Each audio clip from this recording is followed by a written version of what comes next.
చందమామ కథలు. ఒకానొక అరణ్య ప్రాంతంలోని ఒక కుగ్రామంలో ఒక పేదవాడు నివసిస్తూ ఉండేవాడు. అతడికి భార్య, పెళ్ళిడికి వచ్చిన 3 కుమార్తెలు ఉన్నారు. కుమార్తెల పెళ్ళిళ్ళు చేయాలంటే డబ్బు కావాలి. అది లభించే మార్గం తెలియక పేదవాడు ఎప్పుడు విచారిస్తూ ఉండేవాడు. ఒకనాడు అతడి భార్య, ఇలా విచారిస్తూ కూర్చుంటే మనం మరింత చిక్కులు పాలవుతాం. మీరు రాజుగారి సైన్యంలో పనిచేస్తూ యుద్ధంలో గాయపడినందువలన కదా ఉద్యోగం మానుకోవాల్సి వచ్చింది. మీరు రాజుగారి దగ్గరకు పోయి సంగతి చెప్పి సహాయం కోరితే ఆయన తప్పక అంతో ఇంతో డబ్బు ఇస్తాడు అన్నది. పేద సైనికుడికి భార్య సలహా బాగా నచ్చింది. రాజు చాలా ధర్మబుద్ధి కలవాడని అతడికి తెలుసు.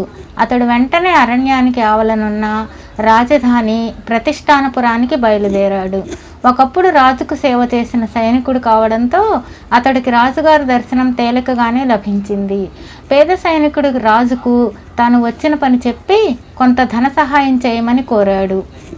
రాజు ఎంతో సానుభూతి కనబరుస్తూ, మామూలు పరిస్థితుల్లో అయితే నీకు తప్పక సహాయం చేసి ఉండేవాణ్ణి, కానీ ఆ మధ్య వచ్చిన వరదల కారణంగా మన రాజ్యంలోని ఉత్తర ప్రాంతాన 50 గ్రామాలు బాగా దెబ్బతిన్నాయి.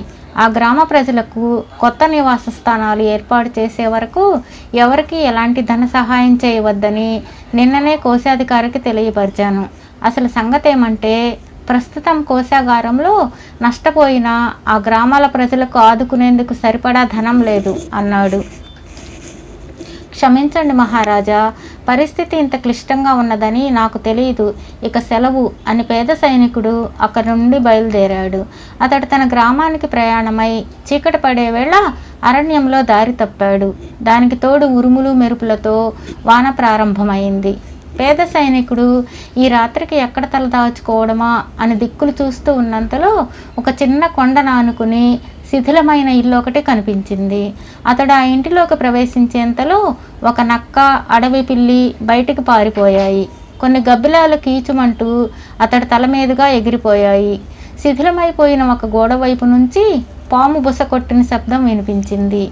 ఇప్పుడేమి చేయడమా అని సైనికుడు ఆలోచించేంతలో ఉరుముతో పాటు కళ్ళు జిగేల్మనిపించే మెరుపు మెరిసింది. ఆ కాంతిలో తన కేసి వస్తున్న పిశాచాన్ని ఒకదాన్ని అతడు చూశాడు. వెంటనే సైనికుడు అక్కడ నుండి పారిపోయేందుకు వెనుదిరిగాడు. కానీ పిశాచం అతడి కంటే ముందే ద్వారం దగ్గరకు పోయి నిలబడింది. ఇక తనకు చావు తప్పదనుకున్న సైనికుడు గుండె దిటవు చేసుకుని మొండి ధైర్యంతో పిశాచం కేచి చూస్తూ నిలబడ్డాడు. భయపడకు, నేను పిశాచాన్నైనా నీకు మాత్రం ఏమీ హాని కలిగించను అన్నది పిశాచం. ఆ మాటలతో ధైర్యం తెచ్చుకున్న సైనికుడు, అలాగా, నేను నీకెలాంటి హాని చేయను, నా దారిన నన్ను పోనివ్వు అన్నాడు.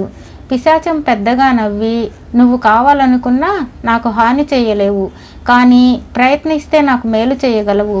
ఈ క్షణంలో నీకు ఏదైనా మేలు చేయాలన్న ఆలోచన వచ్చింది. నీకేమైనా ధనం కావాలా అన్నది. ధనమా, కావాలి అన్నాడు సైనికుడు ఆశగా. ఎంత అని అడిగింది పిశాచం. సుమారు 30 కాసుల బంగారం ఇచ్చావంటే నా కూతుళ్ళ పెళ్ళిళ్ళు చేసేస్తాను అన్నాడు సైనికుడు. ఆ జవాబు విని పిశాచం నవ్వడం ప్రారంభించింది. సైనికుడు ఆశ్చర్యపోతూ, ఎందుకలా నవ్వుతావు అని అడిగాడు. నువ్వు వట్టి అమాయకుల్లా ఉన్నావు. ఈ పక్కనే ఉన్న గుహలోని బంగారమంతా నీకు ఇస్తాను. అది బహుశా 30 లక్షల బంగారు కాసులకు తక్కువ ఉండదు. అందుకు ప్రతిఫలంగా నువ్వు నాకు ఒక సహాయం చేయాలి. పవిత్రమైన గయాక్షేత్రంలో శాస్త్రోక్తంగా నా అంత్యక్రియలు జరిపి రావాలి అన్నది పిశాచం. ఈ వింత కోరిక విని ఆశ్చర్యపోతున్న పేద సైనికుడితో పిశాచం గుహలోని ధనాన్ని గురించి చెప్పింది. అప్పటికి 2 తరాలకు పూర్వం ఆ ప్రాంతాలలో మహాక్రూరుడైన బందిపోటు దొంగ ఒకడుండేవాడు. వాడు దొంగతనాల్లో సుశిక్షితులైన కొద్దిమంది అనుచరులతో అరణ్య మార్గాన ప్రయాణించే వర్తకులనే కాక దూర ప్రాంతాల్లో నివసించే గ్రామీణ ధనికుల్ని, పట్టణాల్లోని సంపన్నుల్ని దోచుకునేవాడు. అలా దోచిన ధనంతో ప్రతి ఒక్కరికి సమాన భాగం ఉండవచ్చని చెప్పి ఆ ధనాన్ని అనుచరుల సాయంతో ఇక్కడ గుహలోకి చేరవేశాడు. కానీ ఒకనాటి రాజుగారి సైనికులు అరణ్యంలో ఆ బందిపోట్లను చుట్టుముట్టారు. అప్పుడు జరిగిన పోరులో బందిపోట్ల నాయకుడు తప్ప మిగతా వాళ్ళందరూ ప్రాణాలు కోల్పోయారు. బతికి బయటపడ్డ బందిపోట్ల నాయకుడు ఆ రోజు నుండి గుహలో ఉన్న ధనానికి కాపలా కాస్తూ అక్కడే కాలం గడపసాగాడు. ఆ రహస్య ప్రదేశం వదిలి మరెక్కడికైనా వెళితే రాజుగారి సైనికులు పట్టుకుంటారని వాడి భయం. ఒక రోజున అరణ్యంలో వాడిని పులి చంపింది. ఆనాటి నుంచి వాడు పిశాచి రూపంలో ఆ ధనానికి కాపలా కాస్తూనే ఉన్నాడు. కొన్ని సంవత్సరాలు గడిచాయి. ఒకనాడు అరణ్య మార్గాన పోతున్న యాత్రికుడు ఒకడిని చూసి పిశాచం అతడికి సంగతి చెప్పి తనకి నికృష్టమైన పిశాచి బతుకు పోయేందుకు గయలో తన అంత్యక్రియలు జరపమన్నది. అందుకు ప్రతిఫలంగా గుహలోని ధనం ఇస్తానన్నది. యాత్రికుడు ఒప్పుకున్నాడు. యాత్రికుడు గయ నుంచి తిరిగి వచ్చాక పిశాచం అతడికి గుహలోని ధనం చూపించి పైశాచిక జీవం నుంచి విముక్తి చెందింది. ధన వ్యామోహంలో చిక్కిన యాత్రికుడు గుహ దగ్గరే ఒక ఇల్లు కట్టుకొని ధనాన్ని కాపలా కాయసాగాడు. కొంతకాలం గడిచిన తర్వాత అతడు మరణించి పిశాచ రూపంలో ఇంకా దానికి కాపలా కాస్తూనే ఉన్నాడు. అతడు పిశాచమే ఇప్పుడు పేచ్వాని సైనికుడితో మాట్లాడుతున్నది.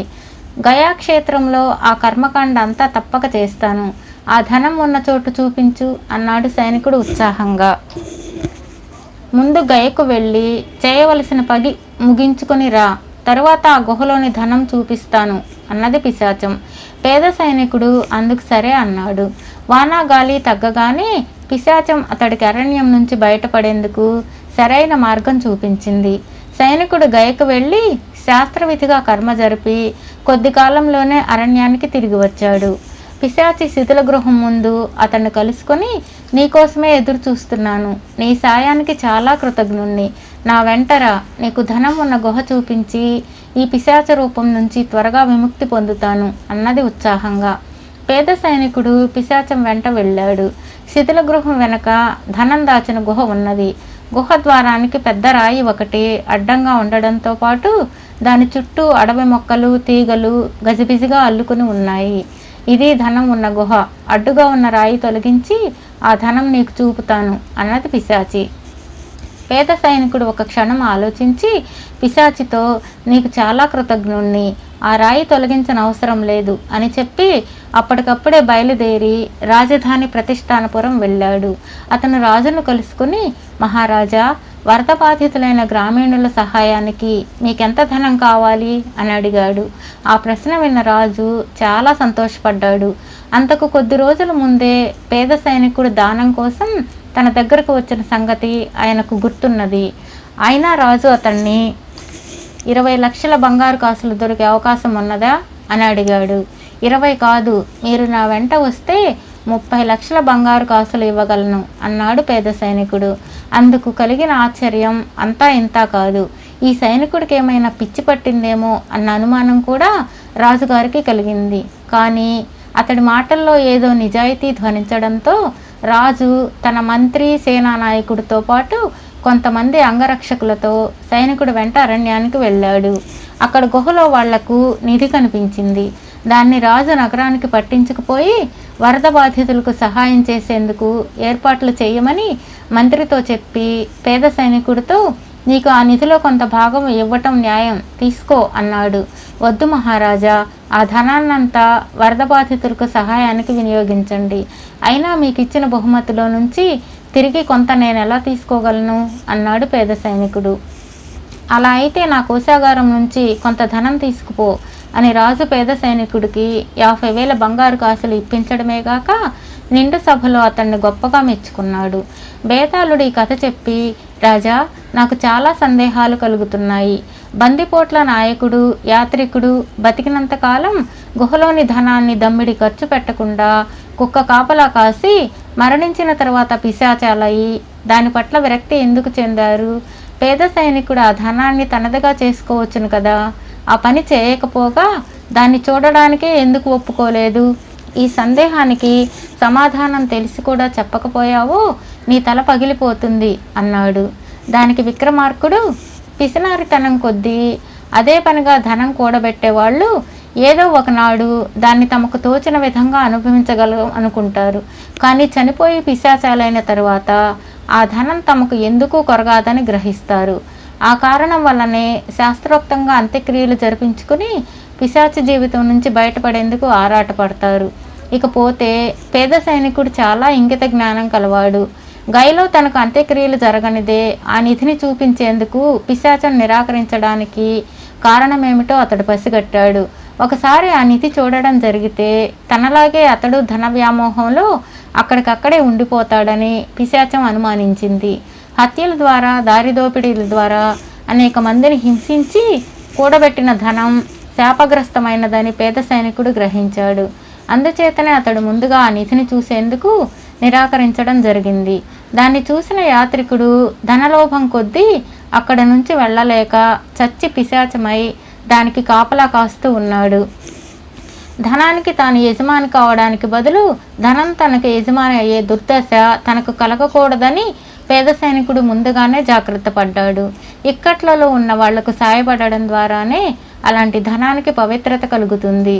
అందుకే అతడు దానిలోంచి భాగం తీసుకోవడానికి ఇష్టపడక రాజుకు దాన్ని వరద బాధితులకు సాయం చేసేందుకు ఖర్చు పెట్టవలసిందిగా సలహా ఇచ్చాడు అన్నాడు. రాజుకు ఈ విధంగా మౌనభంగం కలగగానే బేతాళుడు శవంతో సహా మాయమై తిరిగి చెట్టెక్కాడు.